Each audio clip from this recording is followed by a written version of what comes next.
Gerti maksud saya. So, jadi ini sangat logika, sangat masuk akal. Bait suci zaman dulu bukan halaman Masjidil Aqsa sekarang atau tempat kubah emas, tapi sedikit sebelah utara. Itu, ya. Jadi yang bait suci Herodes itu memang hasil perluasan dari skema aslinya, toh? Tidak mungkin jauh. Menurut sejarah, Herodes mendirikan tempat karena dia mau cek, dia mau lihat bait suci di dalam. Tidak mungkin. Kalau itu kubah emas jauh sekali. Dia tidak punya mikroskop 2000 tahun yang lalu untuk lihat dalam. Iya. Jadi pasti ada di sekitar situ ya. Dan itu akan menjadi konflik baru ya. Oke. Aku sudah menulis buku, Pak, tentang sesuatu itu. Ada buku, ada 2 buku, satu dalam bahasa Indonesia, satu dalam bahasa Inggris, tentang masalah Masjidil Aqsa dan bait suci yang ketiga. Judulnya apa, Pak? Revelation Code of Jerusalem. Ada nanti aku ada di Surabaya, ada di Jakarta. Ada juga satu lagi yang sangat details. Wait. Ya, luar biasa ini. Ya, ini teman-teman. Ini hari ini kita sudah ada 7.200 viewers. Yang nge-like cuma 3.000, kelewatan. Saya akan kirimin rudal Scout dari rumahnya Pak Ramzi Israel. Saya serius nggak main-main ini ya. Kalian yang nggak nge-like, saya kirimin rudal Scout dari rumahnya Pak Ramzi nanti. Ya, sama kalau yang nggak subscribe, saya kutuk jadi kodok dalam tempurung kalian semua. Haleluya. Ini ada Pak Habibie, ini udah raisen dari tadi. Mungkin ada mau komentar dulu sedikit, boleh silakan. Sambil nunggu Pak Ramzi. Tadi angkat tangan karena saya buka. Ini buku. Nah, itu dia. Tolong kurang fokus. Kurang fokus tadi, tolong sampulnya. Nah, lihat di gambar ini. Ya. Ini namanya Bapak Ibu, ini Dome of the Rock. Ini namanya Dome of the Spirit.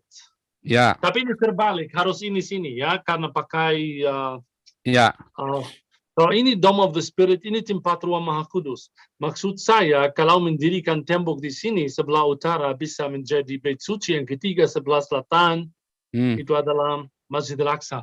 Kenapa Pak begitu? Karena dalam kitab Talmud dituliskan waktu imam besar masuk ruang Maha Kudus pada hari Yom Kippur, tahu masuk ruang Maha Kudus hanya satu kali setahun. Pada hari Yom Kippur, kira-kira Oktober. Dikatakan dia bisa lihat Bukit Zaitun melalui Golden Gate. Gerbang pintu timur. Tapi lihat ini Golden Gate di mana? Ini Golden Gate. Ini kubah emas. Kalau dia di dalam, tidak mungkin dia lihat Bukit Zaitun lewat Golden Gate. Artinya Golden Gate atau ruang Maha Kudus ada di tempat yang melawan Golden Gate. Hanya kubah ini yang kecil. Dome of the Spirit. Ini adalah bukti besar. Ya, ini Dome of the Spirit. Ini adalah bukti besar. Dome of the Spirit itu adalah ruang Maha Kudus. Oke, itu jaraknya dari Golden Gate ke Dome of Spirit berapa kilo? No, itu sekitar 100 meter. 100 meter. Nah, itu tadi yang saya bilang. Oke, ini kita lanjutkan dulu pertanyaan. Tadi Pak Habibie ada mau komentar dulu atau skip dulu Pak Habibie? Lanjut dulu ya, Pak Tambunan. Silakan Pak Tambunan, mikrofonnya dinyalakan. Oh, sebentar, saya tadi mau sharing dulu tadi ayatnya ya, yang tadi ditunjukkan oleh Pak Ramzi di Hosea 9 ayat 10 ya, firman Tuhan ya dan amin. Hosea 9 ayat 10. Ya, saya bagi ke Anda dulu supaya Anda bisa lihat Hosea 9 ayat 10.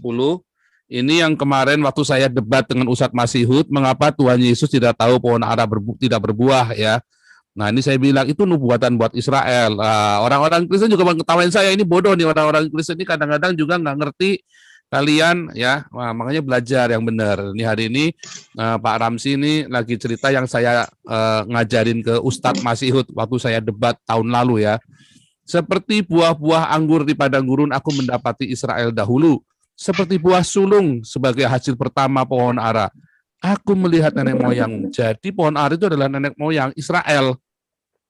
Tetapi mereka telah pergi kepada Baal Peor dan telah membaktikan diri kepada dewa keaiban sehingga mereka menjadi kejijikan sama seperti apa yang mereka cinta itu. Dan Tuhan Yesus melakukan, dia kutuk itu pohon ara walaupun memang saat itu belum waktunya berbuah. Itu adalah sebuah nubuatan, saya bilang begitu kan, itu adalah sebuah nubuatan. nubuatan itu dipenuhi. Dan Tuhan Yesus juga berkata, ketika pohon ara itu bertunas dan pohon-pohon lain juga, itu lagi cerita 1948. Lihat, Israel mulai bertunas, termasuk Indonesia, termasuk Singapura, Malaysia, India, dan pohon-pohon lain juga, bangsa-bangsa lain di zaman itu mulai tuh banyak yang berdiri kemudian ya. Ada yang merdeka, ada yang berdiri, ada yang dikasih kemerdekaan, dan seterusnya. Nah, itu yang terjadi ya. Nubuatan firman Tuhan, ya dan amin. Dan Muhammad mengutipnya dan menjadikan dirinya nabi hanya gara-gara ngutip itu saja. Semua yang dikutip Muhammad itu ada di dalam Alkitab kita, dan sama dia diulangi lagi, tapi untuk kepentingannya Islam. Termasuk tadi, tiada hari kiamat sebelum orang Islam membunuh orang Yahudi. Padahal di dalam Zakaria tadi kita sudah baca sama-sama di dalam Zakaria 8 bahwa 10 orang non-Yahudi akan memegang puncak jubah satu orang Yahudi, seperti yang terjadi hari ini. Bangsa-bangsa lain bersahabat, cuman Indonesia aja bodoh, masih belum mau membuka hubungan dengan Israel karena bodoh mereka di framing sama orang-orang Islam ini. Nah, tadi ada Pak Ramzi ada kasih bahasa yang bagus, karena bahasanya nggak nyambung, padahal mereka sama-sama berbahasa Arab. Pak Ramzi juga saya kira bisa bahasa Arab, bisa bahasa Ibrani juga, karena punya ini kan dari Yordania juga, punya paspor Yordania, biasanya bisa bahasa Arab. Tetapi itulah bahasanya nggak nyambung, bahasa apa? Bahasa iman, nggak nyambung. Nah, orang-orang Indonesia ini bahasanya nggak nyambung. Dia itu di framing untuk membenci orang Israel. Sementara dia nggak tahu apa yang terjadi di sana. Oke, silakan Pak Tambunan, lanjut. Baik, Shalom Bapak Ya, Baul. Shalom. Shalom sobat dari Timur Tengah sana ya, Dari Bapak Israel. Ramzi. Ya, Israel. Shalom. Ya. Nah, Pak Ramzi tentunya sudah mendengar sendiri ya dalam sidang itu baru-baru ini yang disiarkan, banyak berbicara dari berbagai negara, lebih khusus lagi mereka-mereka yang mendukung Palestina. Namun satu hal yang sangat penting bagi kita adalah ketika putra pemimpin Hamas yang sudah bertobat, Mas Aska Yosef, dia bicara atas nama UN Watch. Dan ini sangat-sangat membuat orang yang hadir di persidangan itu terperangah. Dia berbicara ditujukan kepada para pemimpin Palestina yang mengataskan nama atau mengatasnamakan rakyat Palestina. Padahal dia mengatakan rakyat Palestina sendiri tidak pernah memilih mereka dan tidak pernah menunjuk mereka sebagai perwakilan mereka yang sah. Nah, mereka dikatakan oleh Yosef bahwa mereka itu menunjuk diri sendiri. Akuntabilitasnya bukan untuk rakyat Palestina sebenarnya. Ini terbukti dari pelanggaran total yang mereka lakukan terhadap pelanggaran HAM. Rakyat Palestina sendiri. Mereka menculik para mahasiswa Palestina dari kampus dan menganiaya mereka di dalam penjara. Karena itulah dikatakan oleh Yosef, kalian menganiaya rival politik kalian. Penderitaan rakyat Palestina adalah akibat dari kepentingan politik kalian sendiri. Itu dikatakan oleh Yosef. Kalian adalah musuh terbesar rakyat Palestina. Jika Israel tidak eksis atau tidak ada, maksud saya jika Israel tidak eksis, maka tidak ada yang bisa kalian jadikan kambing hitam. Jadi sebenarnya pemimpin-pemimpin Palestina ini ya sebenarnya mengkambing hitamkan Israel. Nah, karena itu Yosef minta pertanggungjawaban dari pemimpin Palestina ini. Karena mereka dianggap sebagai penikmat konflik demi penyalahgunaan kekuasaan. Yang akhirnya mereka-mereka ini, melalui forum ini, mereka menyesatkan masyarakat internasional dan juga untuk menyesatkan rakyat Palestina agar mereka percaya bahwa Israel bertanggung jawab atas masalah-masalah yang kalian ciptakan sendiri. Nah, jadi masalah-masalah di Palestina dengan Israel itu yang menciptakan sebenarnya pemimpin Palestina yang tidak dipilih oleh rakyat Palestina. Oleh karena itu, ya saya tidak sependapat dengan Bapak Ramzi, ya atau tidak setuju pandangan Ramzi agar Israel mau berinisiasi berdamai dengan Palestina. dan memberikan berbagai fasilitas seperti pelabuhan, bandara, dan sebagainya. Mengapa? Karena Palestina dikendalikan oleh Roh Babel. Tidak akan mungkin diberikan diberikan fasilitas, mereka akan menuntut lebih. Dan ini kalau benar-benar ini dilakukan, Palestina akan dijadikan sarana atau fasilitas bagi negara-negara yang memiliki roh yang sama, roh Babel, untuk merongrong dan menyerang Israel. Nah, pada sisi lain, Israel harus memperjuangkan semua tanah perjanjian yang diberikan Yahweh. Itu harus diingat. Tidak mungkin Israel mengabaikan tanah perjanjian yang diberikan kepada mereka. Ini yang pokok, sesuai dengan Bible, sesuai dengan perjanjian lama. Pak Tambunan, mungkin kita begini Pak Tambunan, memang saya ada banyak yang nggak setuju juga dengan Pak Ramzi, namun tujuan kita hari ini adalah mendapatkan informasi sebanyak-banyaknya tentang update konflik Israel-Palestina hari ini Pak Tambunan. Jadi supaya jangan bias dan nanti kita nggak jadi terjadi debat kusir antara dogma. Karena itu kan dogma, eskatologi. Jadi supaya kita jangan bias ke sana Pak Tambunan, kita nanti ada waktunya. Dan kita sedang tidak meminta Pak Ramzi untuk dengarkan kita, tapi kebalik, kita yang mau dengarkan beliau. Begitu Pak Tambunan ya. Aku hanya bisa komen tentang Pak, dia kurang ngerti maksud saya. Iya, silakan Pak Ramzi. Ya, Pak berbicara tentang roh Babel antara orang Palestina seperti seluruh orang Palestina jahat begitu. Nah, saya mau ambil orang Palestina yang tinggal di Bethlehem. Antara mereka ada banyak orang Kristen. Kristen di Bethlehem, orang Kristen di Bethlehem tidak boleh masuk ke Yerusalem dan berdoa di Yerusalem. Kenapa? Karena mereka punya paspor Palestina. Walaupun Israel tahu ini orang yang sangat berdamai. Harus juga tahu antara Palestina ada dua parti besar. Ada yang namanya Fatah, ada yang namanya Hamas. Ya. Kalau saya bicara tentang Hamas, berapa Hamas? Hamas cuma ada di Gaza, di jalur barat tidak ada, di Bethlehem tidak ada. Di Gaza juga ada banyak dari parti yang namanya Fatah. Benar dibunuh, benar disiksa di sana oleh Hamas. Aku tidak berbicara tentang Hamas sebagai Palestina yang bisa terima Israel. No, Hamas katakan dan direct, kami tidak mau agreement sama Israel. Kami mau habisan Israel, kami mau membunuh Israel. Israel tidak ada sampai saat ini. So aku sangat setuju, tapi maksud saya Pak, jangan bicara tentang Gaza seperti Gaza itu semua adalah Hamas. Jangan lupa di Gaza ada banyak, ada Kristen yang katakan Pak jangan kasih tahu, tidak ada 3.000 orang Kristen tinggal di Gaza. Kesalahan mereka apa untuk tidak dapat apa-apa di sana? Karena Hamas? No, maksud saya dengan agreement. Lihat, kalau Israel bisa agreement sama Palestina yang kuat, yang bisa selesai Hamas diri sendiri. Aku sudah katakan dengan bom Israel, mereka tidak bisa selesai Hamas begitu. Menurut saya sebagai orang yang biasa, aku bukan orang politik, bukan. Menurut saya tidak mungkin Hamas selesai dengan bom Israel di Gaza. So menurut Pak apa? Mereka harus bom Gaza semua, 3 juta harus dibunuh. Waduh, enggak dong, jangan dong. Iya. Tidak mungkin begitu. Roh Kristus harus kita ajarkan mereka begitu. Amin. Harus ada love. Menurut saya, waktu saya katakan buka berbatasan, tidak artinya buka berbatasan dan Hamas maju ke Israel dan mulai membunuh Israel. No, harus ada proses dengan negara-negara, harus ada ceasefire, harus ada yang masuk yang bisa bicara dengan Hamas. Siapa yang bisa bicara? Kalau yang bicara dengan Hamas harus di antara Arab sendiri.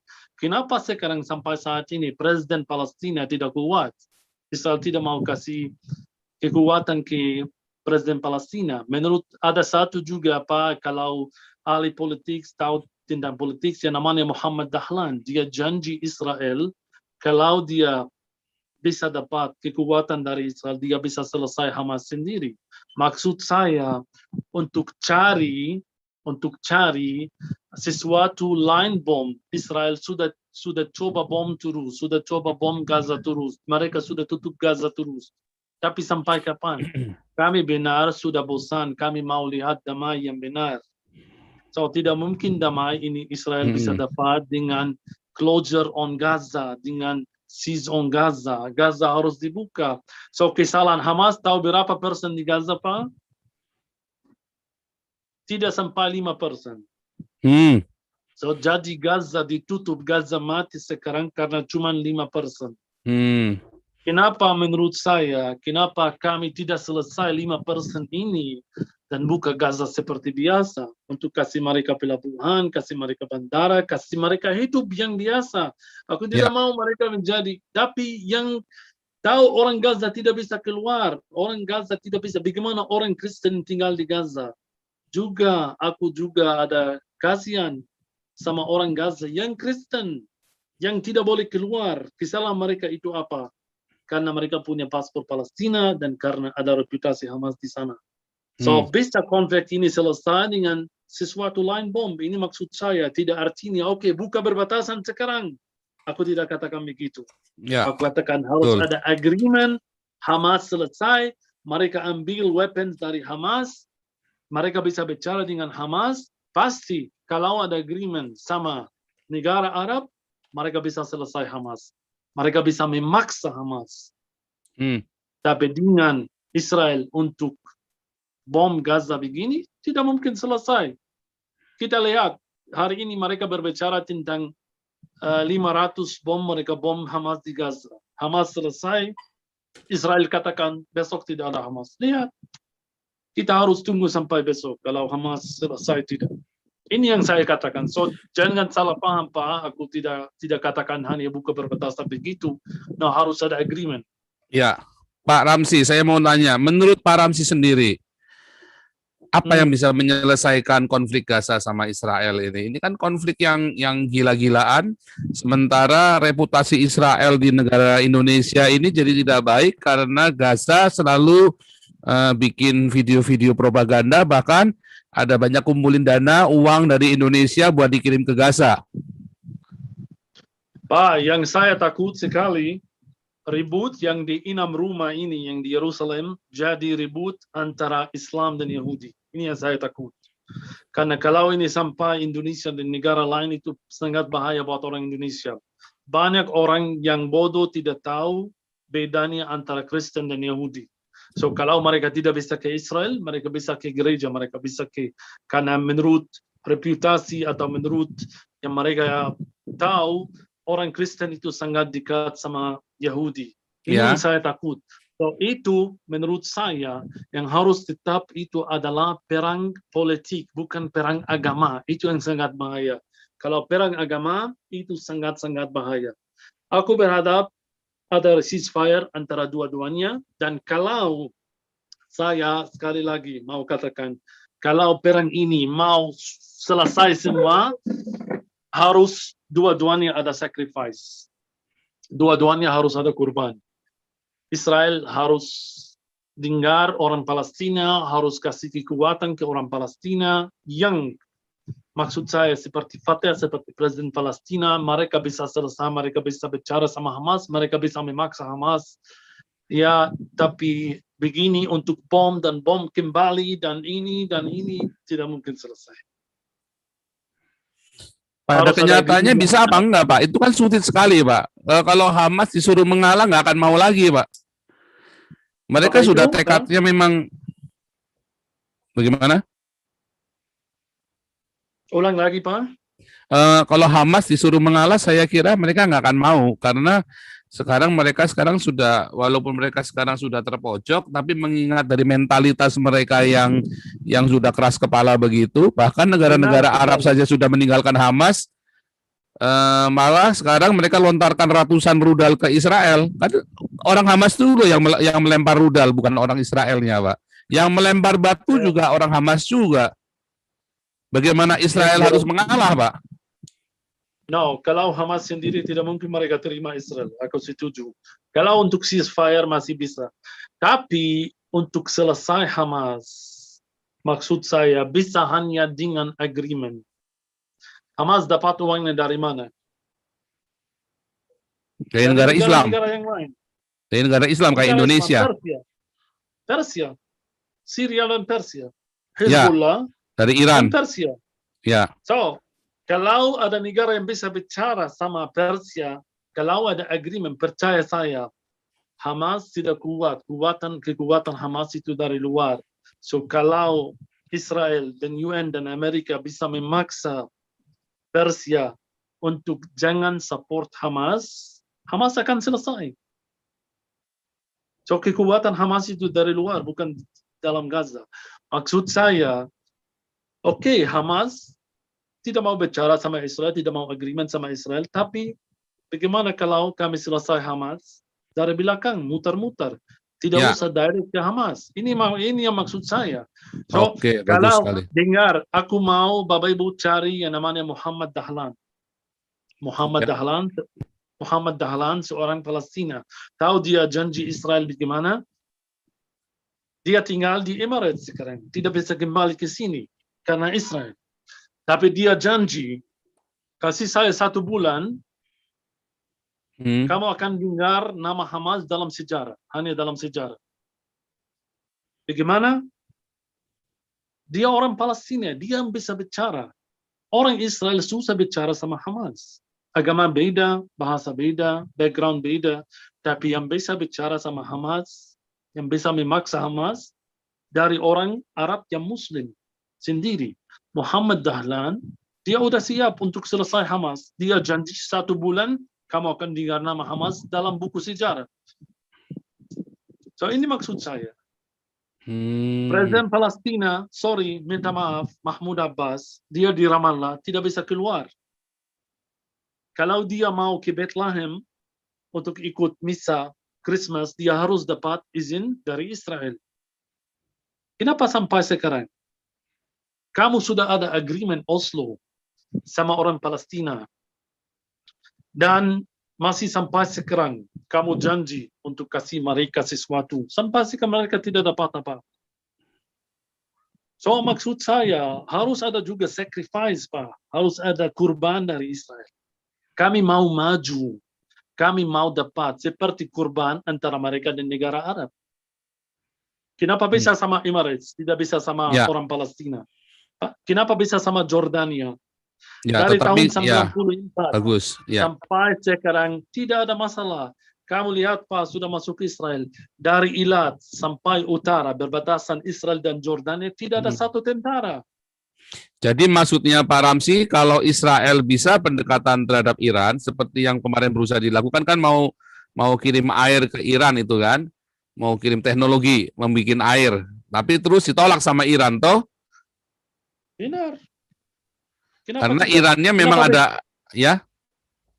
Ini mungkin sampai sekarang susah, tapi kalau mereka bicara bisnis, jangan lupa, Iran perlu Israel, perlu teknologi, kami juga perlu, Iran juga perlu emas yang di Iran.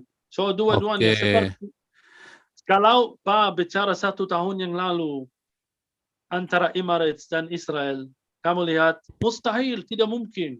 Tapi dalam 1 hari, sudah bisa.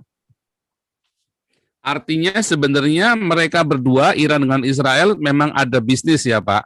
Walaupun secara politik mereka berperang ya. Kalau aku jujur sama Pak, semua ada bisnis. Jangan percaya. Sama Indonesia juga ada bisnis. Kalau ke Kaisaria, ya listrik yang di Kaisaria ini, batu bara yang di Kaisaria semua dari Indonesia. So bagaimana? So, semua ada bisnis. Saya sendiri udah bawa beberapa grup dari Indonesia. Oke. Ya, standar VIP ini sedang apa? Mereka jual dan beli di Tel Aviv. So, di bawah meja semua bisa. Oke, ini lanjut dulu nih ya dari pemirsa dari Zomer. Lisoy, Kak Lisoy, silakan. Oke, Pak Paul, salam, Pak Paul. Shalom. Salam Pak Ramzi. Shalom Ibu. Pak Ramzi, mungkin Pak Ramzi tahu ya negara kami seperti apa dalam mengutuk Israel. Mulai dari rakyat sampai pejabat-pejabatnya. Itu banyak sekali. Nah, malah lebih banyak kutukan terhadap Israel yang kami rasakan dibandingkan dengan kutukan terhadap teroris yang memenggal kepala saudara-saudara kita seiman. Ya, itu faktanya. Nah, saya pernah ke sana, ke Israel. Tour guide-nya dulu namanya Pak Moses. Nah, saya pernah ke sana. Ya. saya lihat, saya perhatikan di sana, gereja-gereja di sana itu yang sudah tua-tua maupun yang masih baru sangat terpelihara, indah, bersih, ya. Pokoknya sangat bagus gitu ya. Nah, menurut Pak, cuman ada satu ya, gereja kenaikan yang persis di gerbangnya, di pintu gerbangnya ditaruh toa. Buat saya itu sangat menggelikan. Di tengah-tengah yang berkuasa siapa masih arogan, ya.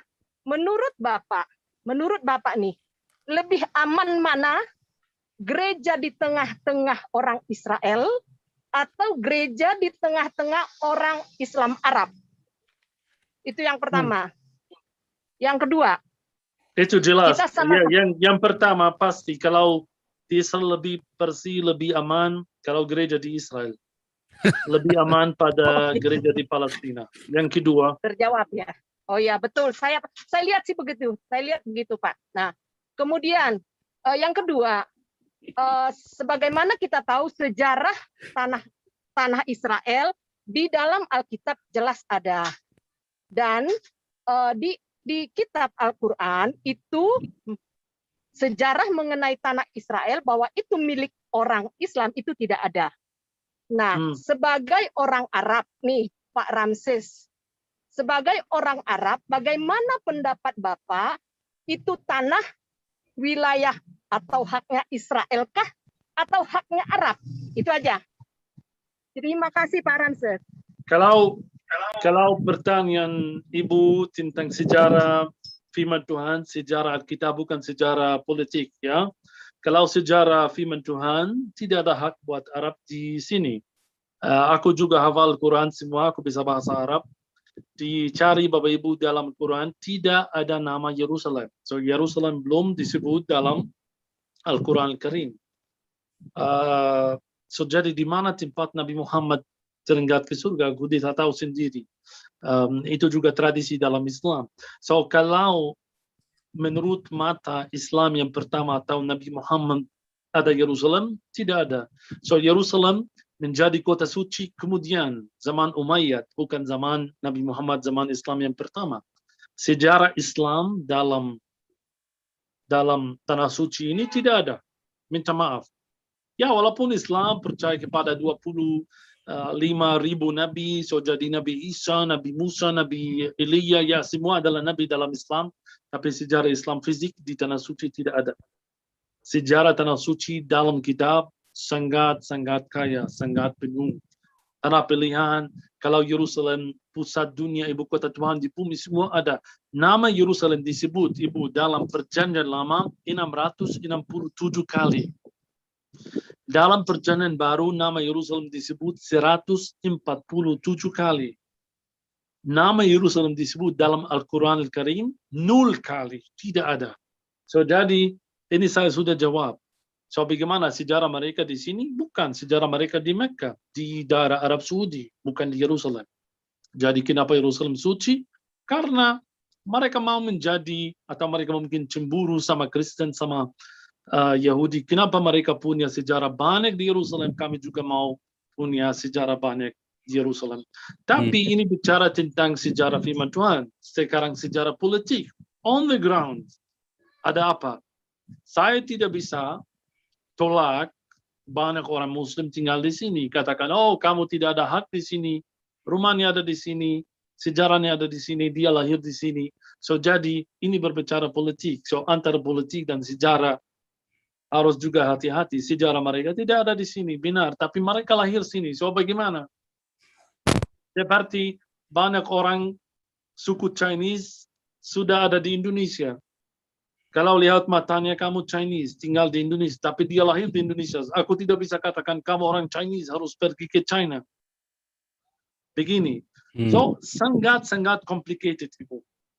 Tapi kalau sejarah fisik, sejarah firman Tuhan, tidak ada. Islam lahir di tempat lain. Tidak ada sejarah buat mereka di sini. Masjid Al-Aqsa juga. Kalau aku bicara tentang Masjid Al-Aqsa, kenapa ada 2 kubah, Pak? Tahu kenapa? Karena ada Aqsa yang pertama, Aqsa yang kedua. So jadi kubah hitam itu Aqsa yang pertama. Kubah kuning itu Aqsa yang kedua. Maksud saya antara Islam sendiri, mereka bingung di mana ada tapak atau kaki Nabi Muhammad, di mana kalau antara mereka tidak tahu sendiri dari mana dia naik ke surga. Bagaimana saya orang Kristen? Maksud saya untuk itu tempat tradisi. Jadi tidak ada bukti. Kalau tanya saya di mana Masjidil Aqsa yang benar, itu di Arab Saudi. Di kota ada Taif, ada 2 masjid waktu Islam mulai. Masjid yang pertama namanya Masjid Taif, masjid yang kedua, karena kalau Aqsa bahasa Arab itu apa? Aqsa yang paling jauh. Ini artinya dalam bahasa Arab, Aqsa. Jadi di kota At-Taif ada 2 masjid. Masjid yang dekat Mekah namanya Masjid Taif, yang jauh dari Mekah namanya Aqsa. So zaman Nabi Muhammad ada masjid namanya Masjidil Aqsa. So yang sangat benar, yang aku percaya, Masjidil Aqsa yang benar itu di Arab Saudi, bukan di Yerusalem. Kenapa didirikan di Yerusalem? Udah lama tradisi ini. Tapi jangan lupa di dalam kepala mereka Masjidil Aqsa itu di Yerusalem. Itu problem. Iya, luar biasa. Itu saya baru tahu tuh kalau Masjidil Aqsa-nya ada 2 tuh ya. Ini luar biasa. Ini teman-teman alap-alap YouTubers. Lihat. Ada 2 kubah di Masjidil Aqsa. Kenapa? Iya. Aku tanya, selalu aku... Jaraknya berapa meter itu ya? Jaraknya berapa meter itu? 100-120 meter. Oke, lumayan ya. Oke.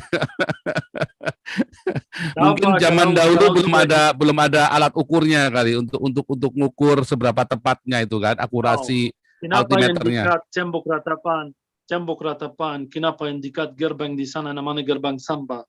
Karena tahun 70 waktu Bait Suci hancur, bangsa Romawi sangat jahat.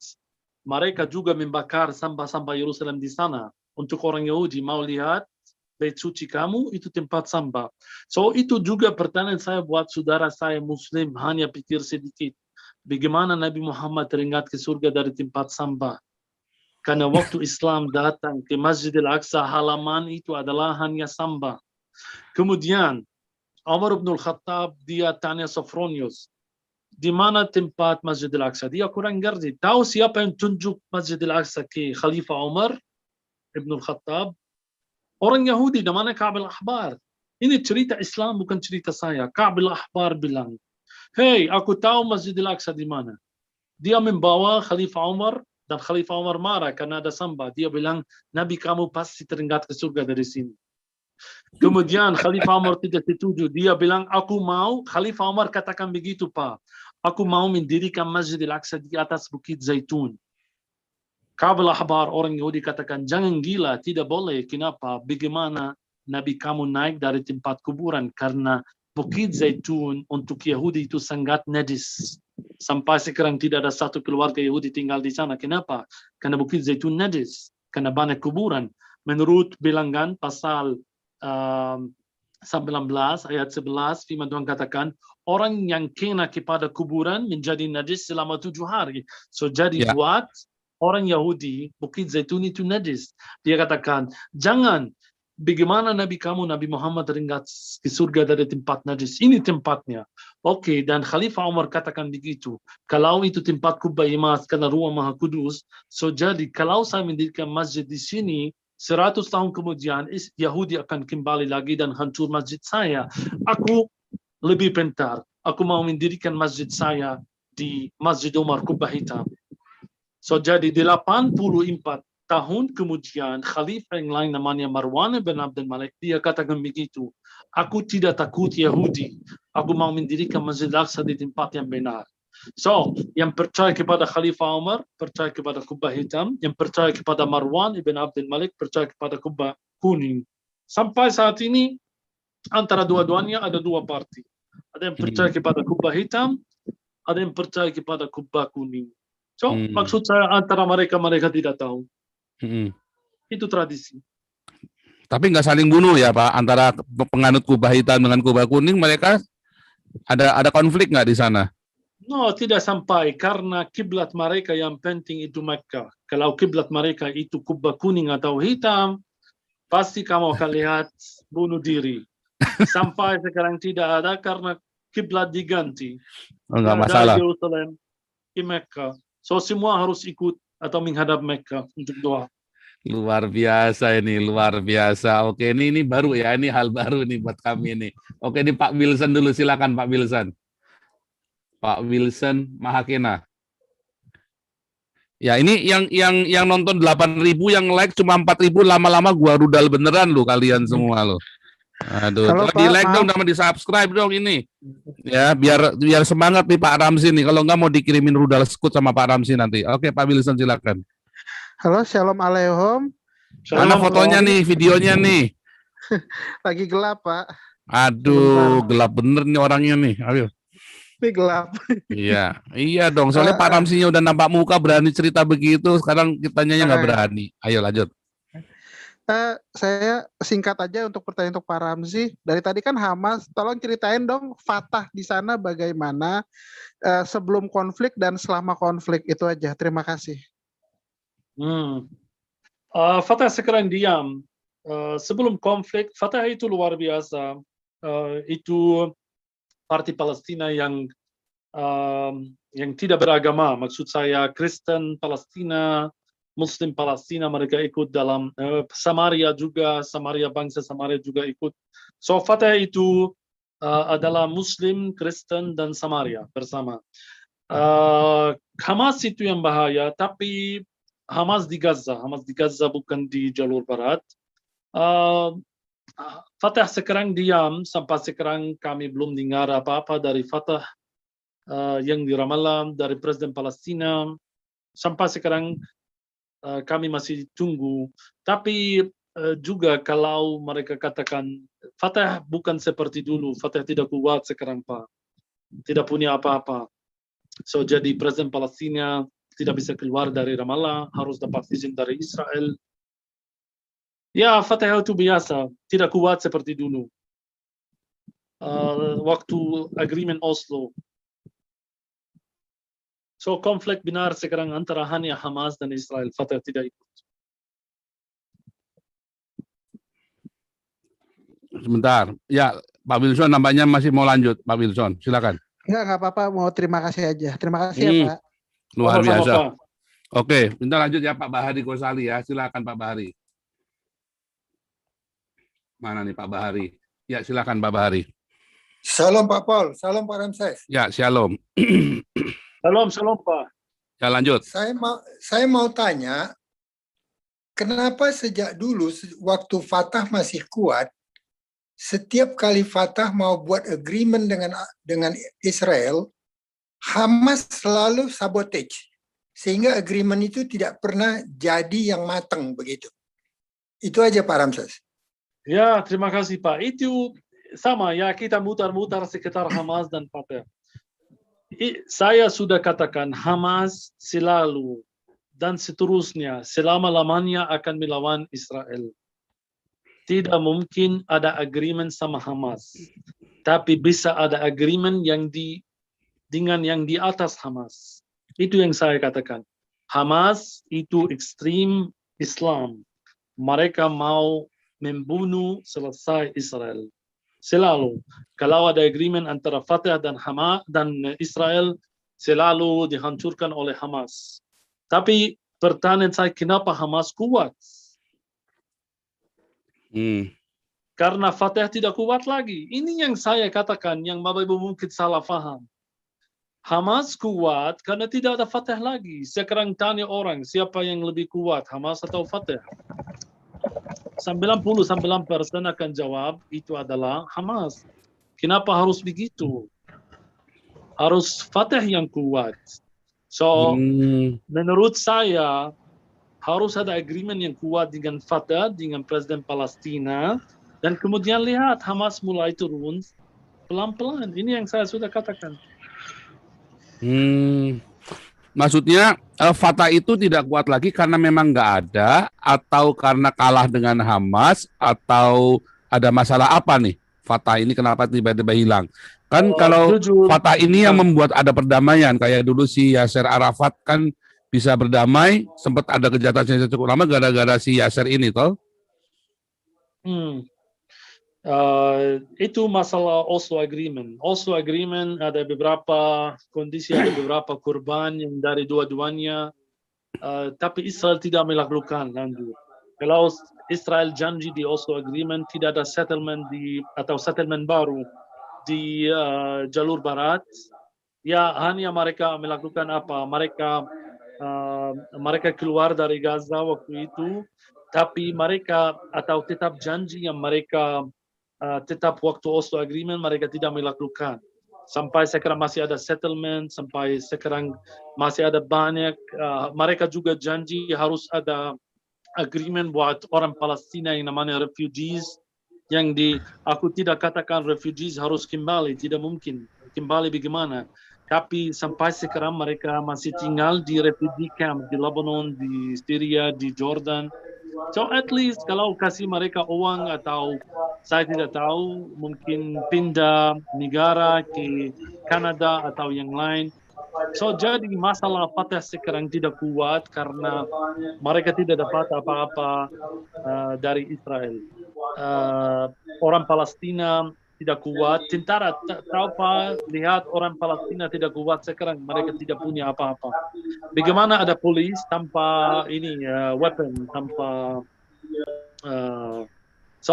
maksud saya polis Palestina, ada polis. Masih ingat Pak, polis yang di Bethlehem depan gereja kelahiran? Tidak punya apa-apa. Bagaimana kamu ada polis yang tidak kuat? Bagaimana kamu ada damai kemudian? Bagaimana kamu ada security? Harus kamu kuat. Ada polis tanpa gun atau weapon? Tidak mungkin. So, polis Palestina, tentara Palestina tidak kuat. Orang Palestina tidak kuat. Fatah tidak kuat. Presiden Palestina, saya sudah katakan, kalau dia mau dari Ramallah pergi ke Bethlehem, harus dapat izin dari Israel. Ini yang membuat orang Palestina juga kaget dan tidak kuat lagi. Ini yang membuat juga Hamas kuat. Karena tidak ada government. Oke. Makanya ya, jadi memang penuh dengan intrik politik. Oke, ini ada Pak Victor Mandayo, lalu Pak Susuguda lagi ya. Naik lagi. Pak Victor Mandayo tadi mana Pak Victor Mandayo? Sudah dinyalakan belum Pak Victor? Atau hilang nih Pak Victor? Hilang nih Pak Victor. Oke, Pak Susuguda dulu deh, bolehlah kita balik. Silakan Pak Susuguda. Ya, terima kasih kesempatannya Pak Paul. Shalom kepada Pak Ramzi. Wah, luar biasa nih sharingnya tadi, dan tadi dengar dari Bu Lisoy juga mengenai pengalaman dia. Saya jadi pengen nitip Pak Ramzi untuk beliin kurma, minyak zaitun, wine, dan lain-lainnya nih. Iya, pertanyaan saya gini Pak Ramzi, seringkali kita dengar dari media di Indonesia, di tanah air, bahwa tentara IDF itu selalu digambarkan sebagai iblis yang luar biasa gitu, dan dibilang ini tentara Zionis Yahudi gitu. Tapi saya juga pernah dengar, saya pernah lihat di YouTube atau di sosial media lain, ternyata ada juga anggota-anggota IDF yang ternyata beretnis Arab dan bahkan beragama Islam, Pak.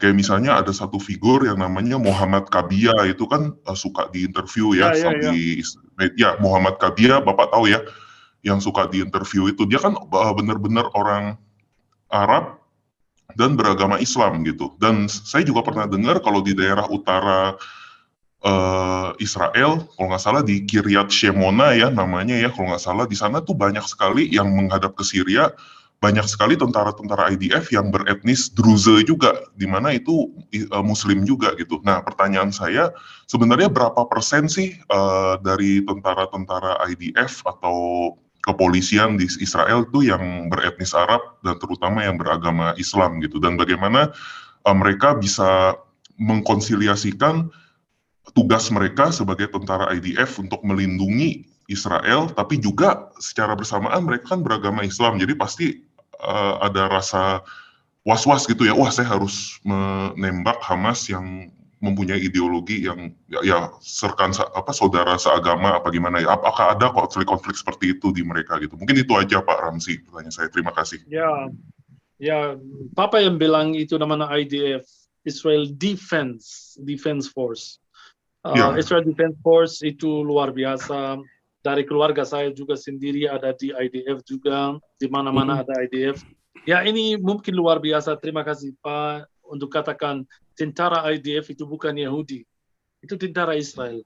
Di Israel ada banyak agama yang tinggal bersama-sama. Di IDF ada banyak, ada Kristen, ada Muslim, ada Druze, ada Sarkeesian, ada dari Samaria. So jadi Ethiopia juga ya, IDF Ethiopia. Itu buat semua. Itu buat semua. Dari Israel lahir 1948 ada yang harus ikut wajib militer itu Sarkeesian sama Druze. Druze jangan lupa Pak itu Islam. Druze itu tidak ada di Indonesia tapi Druze itu dari Islam. So jadi sebagian besar dari Islam di sini ada wajib militer dalam IDF dari tahun 1948. Mereka setuju full agreement antara Druze dan Sarkeesian tahun 1956. Sekarang tidak wajib buat line Druze, line Yahudi, line juga Muslim dan Kristen kecuali juga Bedouin. Orang Bedouin di Israel ada wajib militer dari tahun 56 juga, dan baru banyak dari Kristen dan Muslim sudah ikut IDF. Saya sudah katakan dari keluarga saya juga ada yang di IDF, Defense Force. Dari Islam banyak yang berperang di Gaza sekarang, banyak yang bicara bahasa Arab, artinya dari yang di Yerusalem, yang di mana-mana. Kalau bicara statistik, sekitar 10% dari tentara Israel adalah background-nya adalah Arab. Kalau saya katakan Arab, maksudnya Druze, Samaria, Kristen atau Muslim, sekitar 10% di tentara IDF. Jangan percaya yang ada di YouTube berita tentang tentara yang sangat jahat, yang bla bla bla seperti iblis. Tentara Israel luar biasa. Pintar sekali, banyak juga cewek kalau Pak tidak tahu. Cantik-cantik Pak. Cewek banyak juga ada di tentara Israel, ada cewek-cewek Kristen, ada juga. Nanti aku kirim ada gambar sangat lucu, ada polis dari utara, cewek yang berpakai hijab, dan dia adalah polisi Israel. Ini harus kasih tahu orang Indonesia yang tidak tahu. Lihat ada cewek Muslim berpakaian hijab di tentara, di polisi Israel juga. So terima kasih, ini pertanyaan penting sekali. Tentara Israel tidak semua adalah Yahudi. Ada banyak Kristen, ada banyak Muslim, Bedouin, Druze, Sarkeesian, Armenia juga, ada Samaria juga, dari Samaria ada di tentara Israel. Artinya itu memang multinasional ya. Apakah harus warga negara Israel, IDF itu? Ya pasti. Ya, jadi mereka sudah warga negara Israel dong ya? Pasti Pak. Kenapa begitu? Karena orang bingung dengar nama Israel, mereka pikir Yahudi. Israel adalah negara, bukan agama. Di negara Israel ada 80% Yahudi. Dan ada 19% Islam dan 1% yang lain.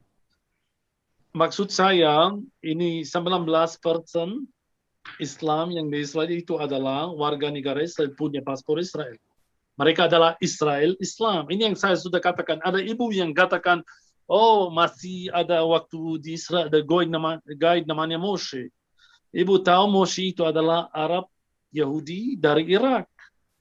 So maksud saya, Israel itu adalah negara, bukan agama. So ada di Israel ada agama Islam, ada agama Kristen, ada agama Yahudi.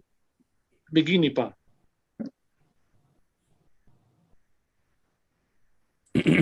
Oke, sebentar kita lanjut dulu ya. Tadi ada Pak Victor Mandayo sudah masuk tadi, keluar lagi nih. Terima kasih jawabannya ya Pak Ramzi. Tuhan Yesus memberkati. Ya Pak Victor Mandayo, silakan Pak Victor. Pak Victor di unmute mikrofonnya, silakan. Ya, shalom Pak. Shalom. Pak Paul dengan Pak Ramzi, shalom. Ya, Pak Ramzi, terima kasih banyak ini udah gabung ke Zoom Pak Paul, di mana kita ini banyak diskusi khususnya tentang isu-isu yang lagi berkembang, khususnya ya yang terhadap kerohaniawan, rohani gitu ya. Nah ada pertanyaan, dan kalau juga saya membutuhkan statement yang jelas dari Pak Ramzi. Pertanyaan saya yang pertama, khususnya ini mengenai mungkin kalau kita sendiri tahu bahwa orang Islam mengaku adalah Abrahamik, juga Abrahamik. Padahal kalau dikatakan orang yang Abrahamik itu, kalau kita tahu Abraham itu siapa, kemudian mengambil Hagar sebagai istri karena atas permintaan istrinya. Nah, mereka bilang turunan Ismail. Nah, Bapak sendiri adalah orang Kristen yang orang Arab dan bisa berbahasa Arab dan paham dengan Quran. Yang saya tanyakan, apa betul? Tolong jelaskan Pak dengan sejelas-jelasnya pada kami bahwa Ismail itu Arab itu adalah turunan Ismail. Dan Kristen Israel itu adalah dari Ishak. Nah, karena selama ini rancu yang ada di dunia, khususnya di Indonesia ini, bahwa mereka mengaku bahwa ini, sehingga masalah Hari Raya Kurban pun ribut di Indonesia selalu seperti itu. Yang kedua, saya membutuhkan statement dari Bapak kalau perang di Israel, di Yerusalem khususnya itu bukan perang agama, karena Menlu RI dan khususnya pemerintah Indonesia itu bela Hamas mati-matian. Sampai ada yang mengatakan tadi kutuk mengutuk, lebih banyak mengutuk Israel daripada ke Hamasnya. Kemudian yang paling penting itu bahwa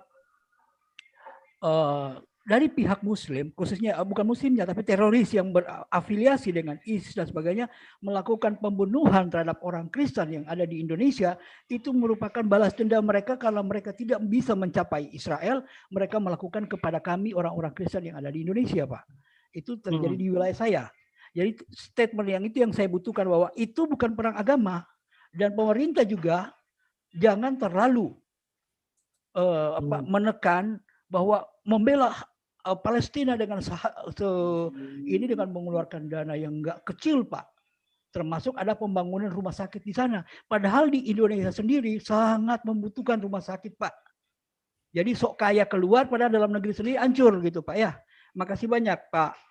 Juga Pak Paul, makasih banyak. Ya, oke. Ya, sama-sama, Pak. Ya benar, ini yang saya takut, ini menjadi perang agama. Ya. Kalau itu perang politik masih bisa kontrol, perang agama Indonesia, Malaysia itu bahaya. So tentang soal rootnya dalam firman Tuhan, ya itu benar Pak.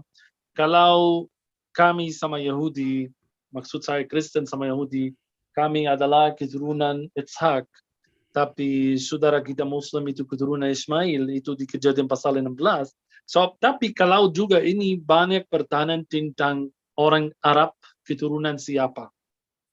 Banyak pertanyaan juga tentang Mekah, karena kalau saya ikut sejarah Islam, yang mendirikan Mekah itu adalah Abraham sama anaknya Ismail. Walaupun kalau saya ikut atau ambil sejarah Abraham dari Ur Kasdim sampai Tanah Suci, Beersheba, Yerusalem, so beda jauh. Maksud saya tidak mungkin Abraham ke sana. Jangan lupa aku bicara tentang zaman dulu 4.000 tahun yang lalu. Tidak mungkin Abraham naik pesawat pergi ke Arab Saudi. Bagaimana dia mendirikan Mekah? Ini yang pertama. Dan sejarah Mekah sendiri, Mekah sebagai kota didirikan abad ke-4 sesudah Masehi, zaman Bizantium. Maksud saya 300 tahun sebelum Islam. Itu jauh sekali sama zaman Abraham. Ini pertanyaan saya. So, siapa yang mendirikan Mekah? Dan keturunan mereka Ismail atau tidak? Kalau saya ambil sejarah Ismail di mana? Itu masih di Tanah Suci, di Haran. Haran itu selatan, dekat Beersheba, selatan kota Yerusalem. So jadi sejarah Ismail juga itu di Haran, sampai Mesir, sampai Haran sekali lagi. Maksud saya itu jauh dari Arab Saudi. Kalau rootnya menurut saya, Arab yang di Arab Saudi itu keturunan siapa? Itu keturunan Nabatia, bukan keturunan Ismail. Iya. Wah, amin Pak. Itu buku itu tesis S2 saya itu Pak. Sudah saya tulis bukunya bahwa Muhammad itu keturunan Nabatean, bukan dari Ismail. Ada juga beberapa bukti juga. Kalau tahu Pak, ini sekarang ada pertanyaan besar, kenapa 11 masjid yang pertama tidak menghadap Mekah tapi menghadap kota Petra. ke Petra Yordania. Ya, Petra Jordania artinya Mekah yang pertama itu Petra atau aku tidak mau masuk dalam itu karena itu sangat panjang dan saya tidak bisa membuktikan apa-apa. Tapi ini tanya saya tentang keturunan Islam dari mana. Mereka percaya mereka adalah keturunan Ismail, tapi bukti sejarah katakan mereka adalah keturunan Nabat yang di Jordan atau Petra. Luar biasa. Oke, ini Pak Victor Mandoyo masih mau lagi lanjut? Ya. Halo, Pak Ya. Pak Ramzi, terima kasih banyak. Ya, halo Pak. Sebenarnya sudah tidak ada pertanyaan, cuman tadi kan statement yang tadi mohon dipertegas kembali, mungkin akan kami potong videonya itu Boleh. dan akan kami tayangkan gitu loh. Teman-teman boleh potong videonya, tapi langsung kasih tahu ya, namanya Ramzi Israel dari YouTube-nya saya begitu ya. Jadi teman-teman harus ada kode etik ketika memotong, kasih tahu dari mana sumbernya, gitu ya. Kayak kemarin Pak Paul udah terangkan kepada kami mengenai asal muasal bangsa Israel kemudian kemana waktu mereka pergi. Bukan kami percaya, sangat percayakan itu tesis. Bukan cuman karena yang sekarang ini yang bertutur langsung adalah orang Arab yang bisa berbahasa Arab dan Kristen. Makanya makin memperkuat bahwa keyakinan yang diterangkan kemarin oleh Pak Paul itu sangat kuat, sinkron dan sejalan dengan yang diterangkan oleh Pak Ramzi, gitu loh Pak. Ini jadi saya nggak janjian, saya baru kenal Pak Ramzi dari Pak Habibie ya. Tadi ini barusan masuk, mendadak nyelonong masuk nih Pak. Jadi Pak Habibie juga baru kenal kemarin. Nah ini kebetulan bisa seperti ada ini ya, ada kontak ilahi nih, ada pertemuan-pertemuan yang luar biasa. Nanti mungkin selanjutnya Pak Ramzi dan Pak Habibie boleh tuh kita secara rutin kita bahas tentang Israel ya. Oke Pak Victor, luar biasa. Nanti teman-teman boleh potong videonya, selalu kasih sumbernya ya. Oke, ini selanjutnya Pak Nugroho, silakan. Pak Nugroho dinyalakan mikrofonnya, lalu nanti lanjut lagi ya ke ini ya. Ada Pak Chandra. Ya, Pak Nugroho. Pak Jimmy dulu, Pak Jimmy dulu, Pak Chandra. Silakan Pak Nugroho. Ya, terima kasih atas kesempatannya Pak Paul Zhang. Pak Ramzi, saya mau tanya. Ya. Silakan. Di Indonesia banyak orang memandang bahwa Israel itu adalah penjajah. Ya, jadi lebih banyak yang sebagian besar ya, terutama mereka yang Muslim. Tapi juga ada juga yang memahami sejarah berdasarkan Alkitab bahwa Israel itu tidak menyerobot, bahwa sebetulnya itu bagian yang diduduki Palestina itu adalah bagian dari tanah yang dijanjikan Allah pada Abraham dan keturunannya. Bagaimana juga banyak pandangan orang begini yang mau saya tanyakan, bagaimana pandangan orang Israel terhadap Indonesia atau terhadap pemerintah Indonesia atau terhadap TNI, karena banyak orang Indonesia berpandangan ya macam-macam. Bagaimana kalau sekarang saya bertanya balik, Israel memandang Indonesia, pemerintah Indonesia, rakyat Indonesia, TNI, Oke, bagaimana? Jangan muter-muter Pak. Ya, jadi intinya bagaimana tanggapan Israel terhadap Indonesia, Pak Ramzi? Itu ini satu lagi sebentar. Menurut Bapak, mengapa ya atau bagaimana penilaian Bapak ketika dulu sudah tahu bahwa di atas Bukit Zaitun itu bekas bait suci, kemudian didirikan masjid, itu kan sebetulnya tahu bahwa itu daerah keramat atau suci untuk orang Yahudi, tetapi terus didirikan masjid berdekatan atau ya udah sangat tahu Pak ya, langsung Pak Ramzi tahu maksudnya. Silakan Pak Ramzi. Pada zaman itu. Ya, pertama buat pasti kami sayang sama orang Indonesia, Israel sangat sayang sama orang Indonesia karena turis Indonesia punya duit, so jadi masuk sini bisa belanja, bisa.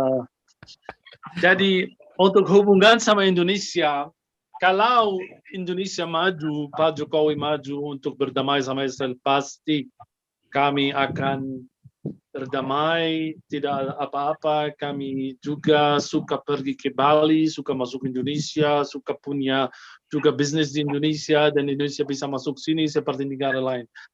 Sampai sekarang tidak ada hubungan, tapi di bawah meja sudah ada. Mudah-mudahan aku sudah dengar kemungkinan besar sebentar lagi juga Indonesia akan berdamai sama Israel. Amin. I hope itu harapan besar Amin. buat kami. Sekarang ini bicara tentang Israel sebagai negara Yahudi. Sekarang bicara tentang Indonesia dalam firman Tuhan. Aku juga percaya ada sesuatu akan terjadi di Indonesia di akhir zaman, disebut dalam Matius pasal 24 ayat 27, ada sesuatu yang sangat ini buat saya waktu Tuhan Yesus berbicara tentang caranya akan datang dari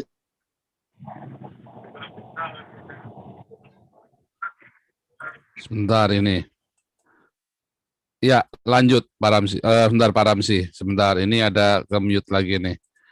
Mana tadi Pak Ramzi? Oke, silakan dinyalakan mikrofonnya. So, ayat ini sangat luar biasa dalam bahasa Inggris.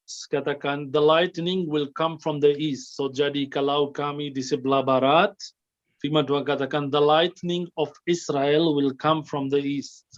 So, jadi kalau bicara, mungkin Bapak Ibu katakan, oh, ini berbicara karena kami orang Indonesia. Tapi di sebelah timur ada, di Asia ada China, ada Malaysia, ada. So kenapa kamu katakan orang Indonesia? Aku tidak tahu ini maksudnya siapa. Tapi juga di Yesaya pasal 46 ayat 11 katakan the lightning will come from the east, dari negara yang lambangnya adalah burung merah besar seperti Garuda. Aku sudah masuk Indonesia 2017 cari burung merah besar, tidak ada kecuali ada Garuda, ya pesawat yang di pesawat Garuda. Tapi jangan lupa Bapak Ibu, kemungkinan besar ini berbicara tentang negara Indonesia. Kenapa? Karena lambang Indonesia adalah burung Garuda. So, jadi ayat Yesaya pasal 46 ayat 11, the lightning of Israel will come from the east, dari negara yang lambangnya Garuda.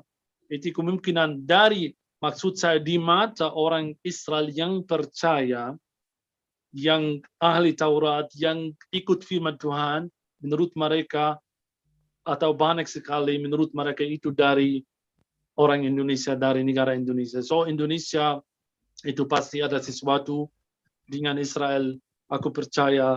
So jadi luar biasa kalau ada hubungan antara dua negara ini, kita berdoa.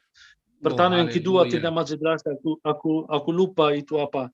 Ya pasti semua sejarah tahu Pak, itu adalah tempat bait suci zaman dulu, tapi dari abad ke-7 tempatnya dirubah menjadi masjid yang sangat suci buat saudara kita Muslim. So jadi bagaimana sekarang itu sangat complicated. Kalau saya ikut sejarah firman Tuhan, satu hari bait suci akan didirikan di tempat itu. Ini yang saya bisa katakan. Ya, seorang Muslim tidak tahu, pasti mereka tahu ini tempat suci buat Yahudi. Karena namanya Beit HaMikdash. Kalau tanya orang itu apa, itu Beit HaMikdash, Beit Suci namanya. Jadi ayatnya dalam bahasa Inggris bagus sekali ini ya. Who summons an eagle from the east, from a distant land, one who carries out my plan. Yes, I have decreed. Yes, I will bring it to pass. I have formulated a plan. Yes, I will carry out. An eagle from the east ya. Wah, ini luar biasa sekali nih para alap-alap YouTube nih ya. Nah, ini eagle from the east, ini Garuda ya. Saat Indonesia melakukan hubungan diplomatik dengan Israel, hari itulah kemakmuran Indonesia di depan mata. Haleluya. Amin. Luar biasa itu ya. Udah saya capture teman-teman, alap-alap YouTube bisa dipotong. Ini dari tradisi, memang dari tradisi rabbinik ya. Ini dari tradisi rabbinik yang Pak Ramzi bilang tadi, itu memang dari ajaran rabbinik tadi. Luar biasa Pak Ramzi, ini kita dalam setengah jam harus selesaikan ya. Ini ada Pak Jimmy Marianus, silakan Pak Jimmy Marianus. Sekali lagi teman-teman, ayo subscribe YouTube-nya Pak Ramzi ya, dari Zaitun tadi ya. Mana tadi? Berarti ini masih dalam WhatsApp. Tadi apa namanya? Zaitun ya, saya lupa tadi sampai. YouTube-nya tadi namanya apa Pak tadi Pak? Saya lupa tadi Pak. Udah saya subscribe malah hilang sekarang.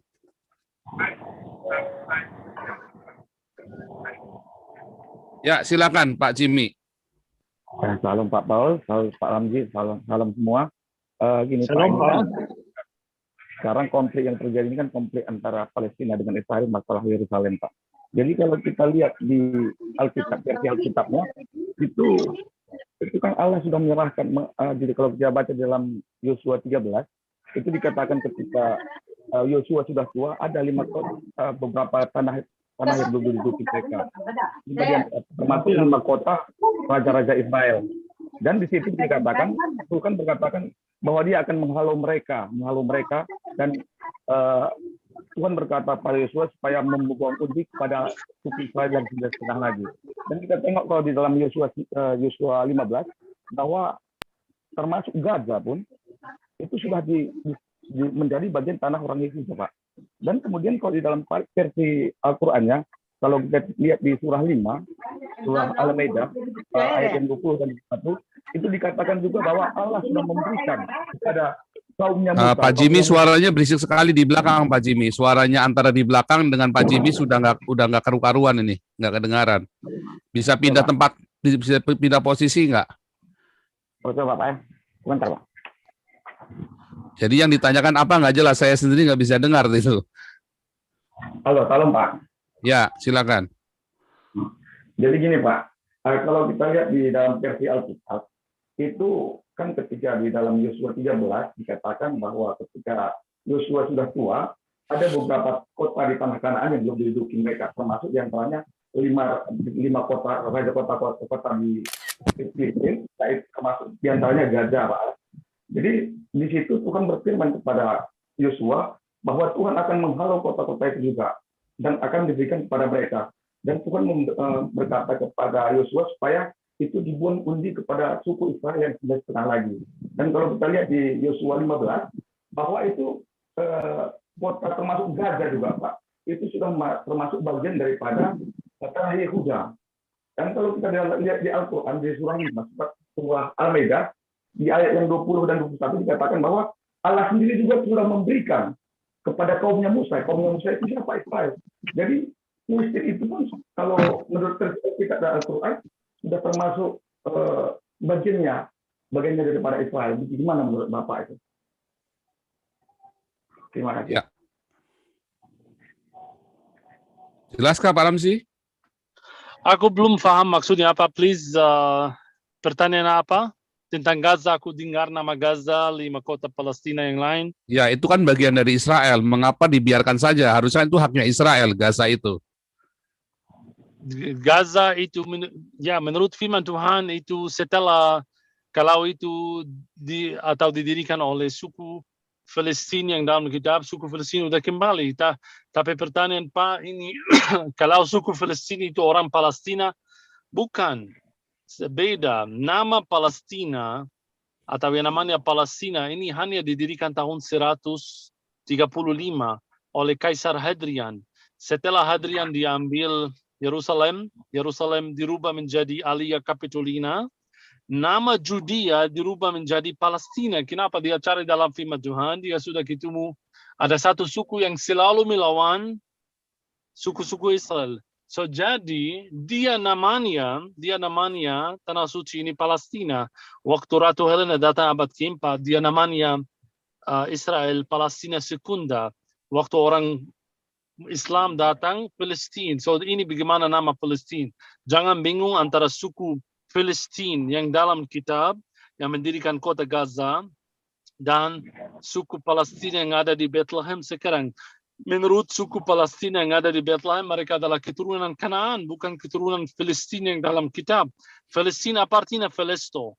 Felesto dalam bahasa Yunani artinya orang laut. So jadi mereka dari Kreta, dari Yunani.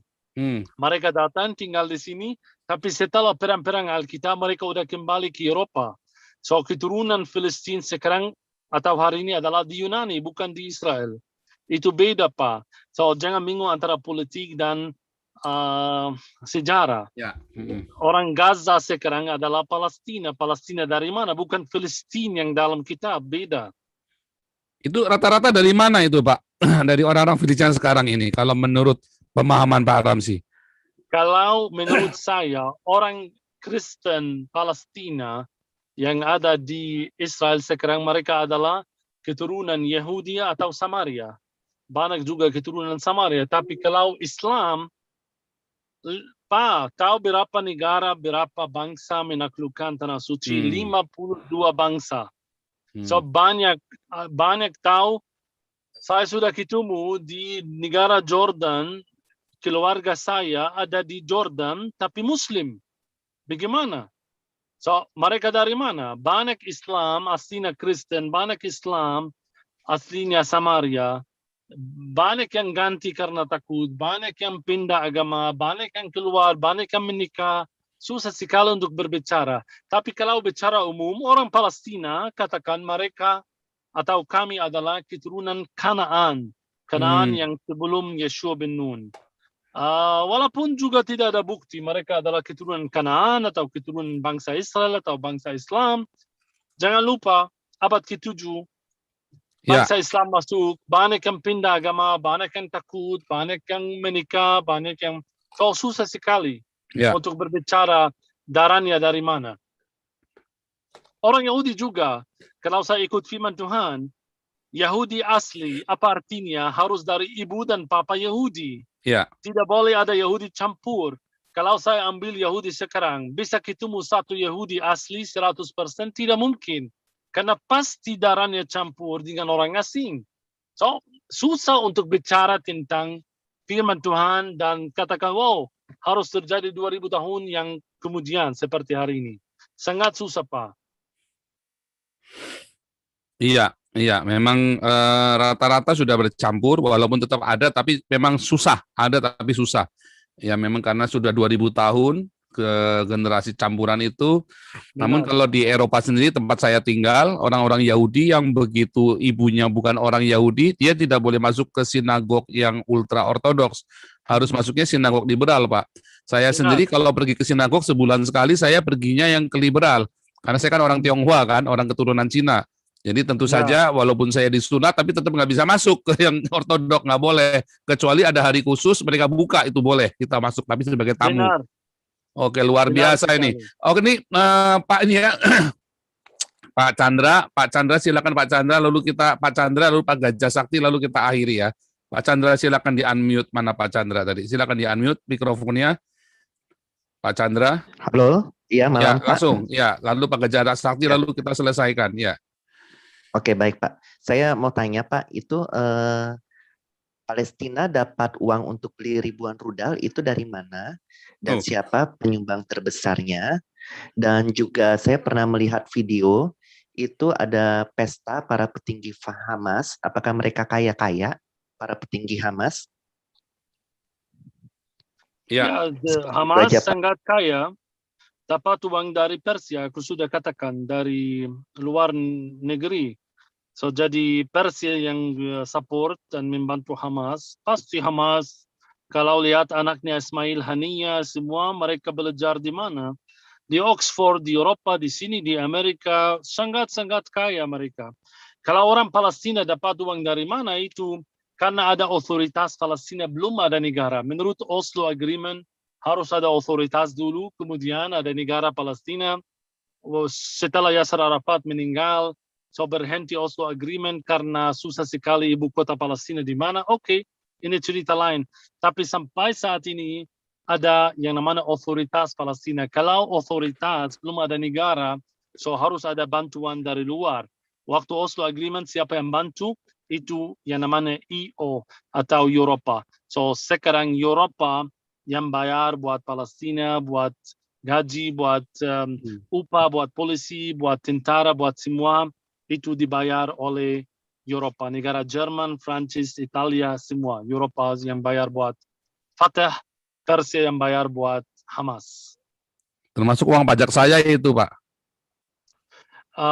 Ya itu pajak saya tuh. Saya kan bayar pajak di sini, Pak, di Eropa, bayar Hamas itu, Pak. Benar. Dan pajak sini yang dibayar pajak juga Eropa semua. Iya. Betul, Pak. Oke, ini lanjut terakhir Gajah Sakti, lalu kita akan akhiri karena kita sudah 3 jam bersama dengan Pak Ramzi. Silakan Pak Gajah Sakti. Ya, Shalom Pak Ramzi. Shalom Pak. Ya, saya mau tanya sedikit mengenai teknologi pertanian di Israel ya. Ya, satu mungkin arealnya di daerah mana sih? Sama sudah berapa lama dikembangkan? Yang kedua, top komoditinya apa? Apa itu, Pak? Top komoditasnya apa? Komoditas yang di Israel sekarang ini, itu maksudnya ya? Ya, betul. Teknologi, ya. Ya. Berikutnya, itu swasta atau pemerintah punya? Gitu. 96% itu adalah yang punya government sendiri. Oh. Jadi kalau harus tahu sistem Israel itu beda dari sistem lain. Kami bayar pajak yang tinggi sekali. Aku bicara tentang diri sendiri. Aku sebagai guide, aku bayar pajak sekitar 47%. Tinggi sekali. Kalau aku ultra ortodok, tidak usah bayar pajak sama sekali. Kenapa masuk Yerusalem ada 2 toko? Satu sesuatu atau barang harganya $1, yang kedua sama harganya $10, karena yang punya $1 adalah ultra ortodok. So jadi ada sistem di Israel, orang yang punya koncir, tahu aku bicara tentang orang yang punya koncir ultra ortodok, mereka tidak usah bayar pajak di sini. Ini juga problem besar, kenapa juga pajak tinggi. Maksud saya, Pak, kalau aku mau mendirikan sebentar Pak Ramzi, itu mikrofonnya mati, sebentar, kepencet tuh. Mana nih Pak Ramzi? Ya, silakan di mikrofonnya. Kalau dengar saya ya. Ya. Kalau saya mau mendirikan bisnis, pasti aku rugi. Kenapa? Karena government tidak ikut, ultra ortodok tidak ikut. Karena saya harus bayar pajak tinggi sekali. Ini polisi dari Israel. Kenapa? Karena kemudian kamu mau sukses harus ikut government. Ini alasan kenapa setiap bisnis di Israel harus ada nama government dalamnya. Hasilnya 96% dari bisnis Israel itu termasuk dalam government Israel semua. IT teknologi, bisnis, berlian, ahava, semua harus ada government dalamnya. Kenapa? Karena harus kamu sukses, harus begitu. Ini sistem Israel. So, Israel, saya sudah katakan tidak mungkin rugi karena Israel kuat. Kenapa? Israel IT teknologi. Pak, yang Zoom yang kita pakai itu buatan Israel. Yang ini yang buat macet di Jakarta. Tahu ini sangat lucu. Saya selalu katakan, you know Waze? Ya, GPS Israel. Ya, betul. Oh, sebentar Pak Ramzi, ini mati mikrofonnya. Silakan nyalakan lagi. Kepencet. Mikrofonnya dinyalakan lagi Pak Ramzi. Mikrofonnya. Salah pencet Pak Ramzi. Ya, silakan.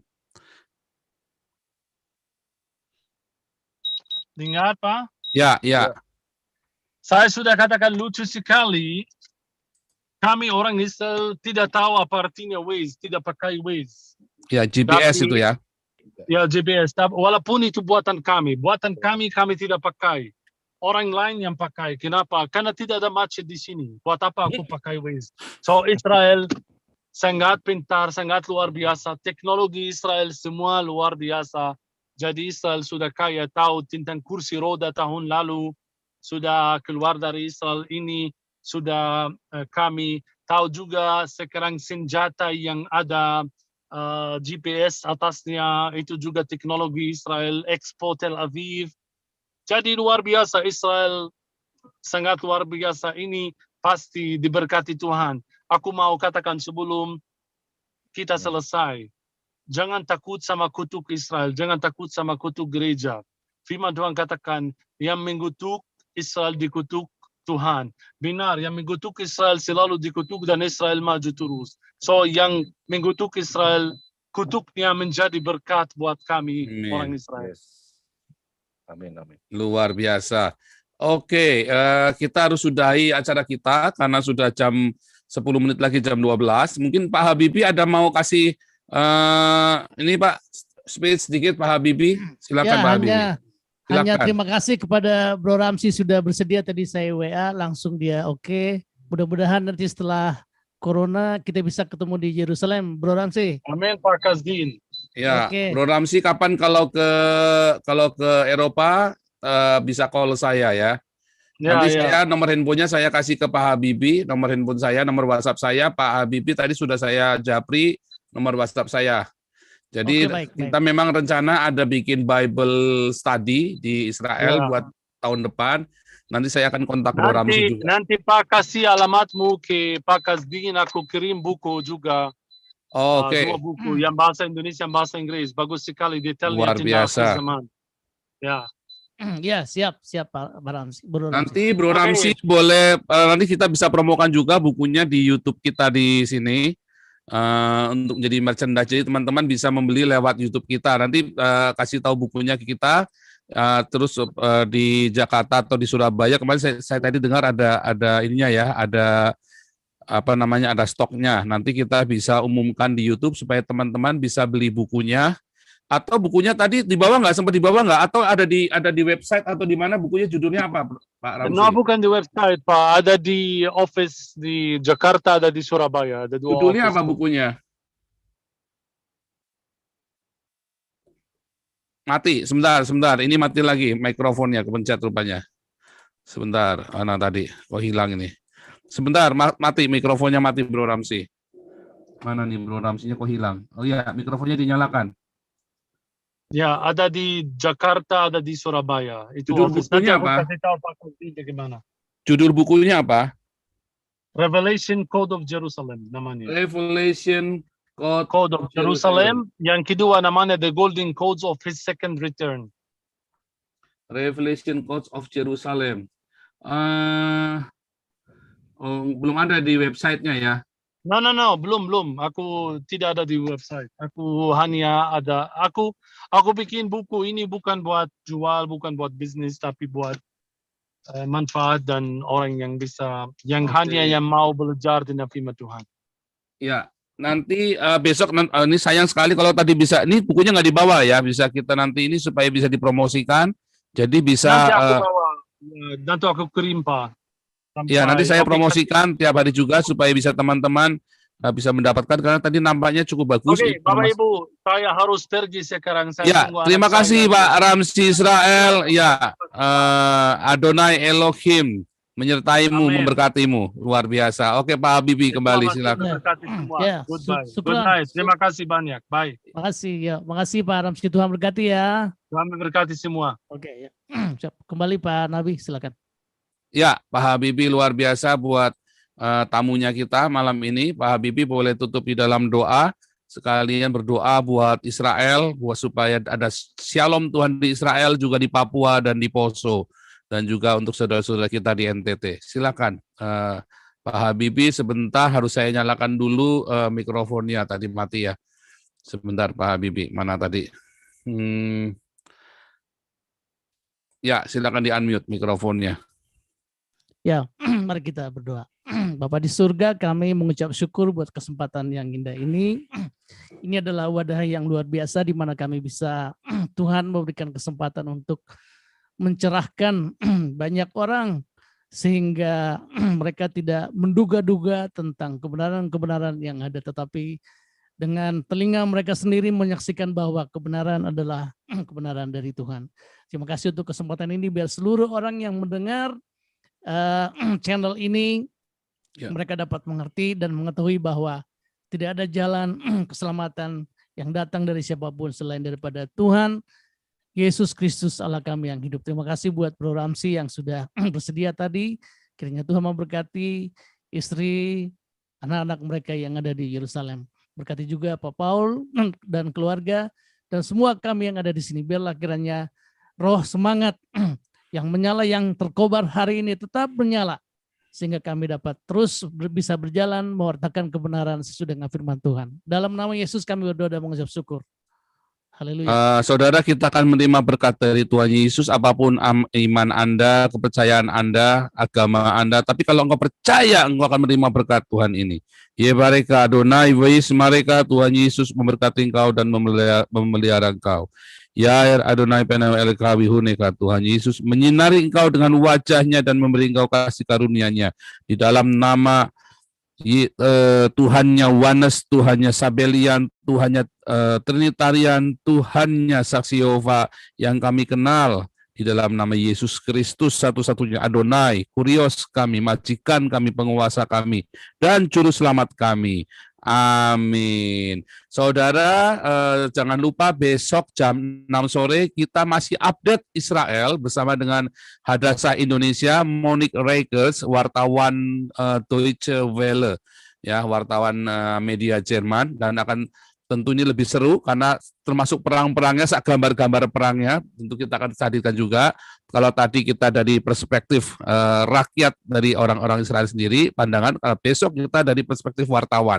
Ya, mudah-mudahan besok akan menjadi pewahyuan yang baru buat Anda semua, dan terus stay in touch, subscribe supaya Anda bisa selalu lihat live-nya. Hari ini kita live average 7,5K, tapi sempat 8,3K ya, 8.300 viewers. Luar biasa, Tuhan Yesus baik.